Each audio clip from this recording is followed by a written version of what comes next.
And, the relationship with our sons is really important, I think, too, because you're modeling what it's going to look like to be a good husband, a really healthy dad.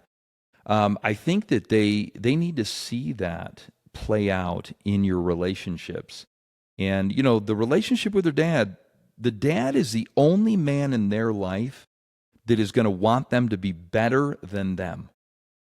Their friends are competitive. Nobody wants them to be better. They all are kind of vying for that. But the dad, I actually want my kids to be better men than I am. Yeah. And you feel the same way. 100%. Yeah. That's right. I talk with my kids every morning. As soon as they come down, I make a purpose to go to each and every one of them, Yes. give them a kiss on the cheek, Yes. ask them how they slept, tell them how I love them. And I think that's an exact Yes. point. Yeah. The physicality of fatherhood, you cannot underestimate the physicality of fatherhood.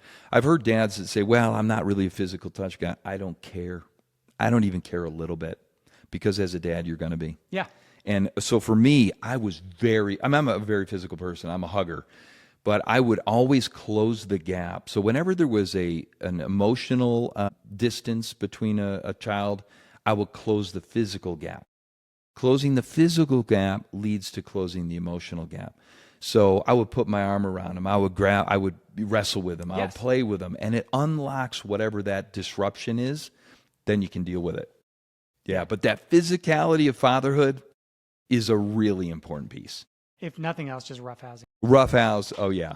Yeah, it's funny, they were putting pictures in the group chat, and they had these wrestling pictures. My oldest son sent us a TikTok video that had a dad wrestling with their kids, wrestling with their little boys, and we used to do that. Just, oh my gosh, just over and over and over again. I would draw a circle on the carpet. This is how ridiculous. And we would do sumo wrestling. Nice. We try and stay in the circle when they were little. It was just so much fun. But I think that physicality, that roughhousing, I think you have to, what I discovered with my boys, if I wanted to unlock their heart, if I wanted to unlock their mouth where they would start communicating, we had to move. So we would just, hey, let's go for a walk, or let's throw the lacrosse ball around. And 20 minutes into throwing the lacrosse ball around, they would start revealing to me some of the disappointments from the day, some of the things that they were struggling with. It unlocks those conversations that are so important. I think it's one of the most profound points you brought up, right? Get out with them. They will eventually start opening up to you. Yes.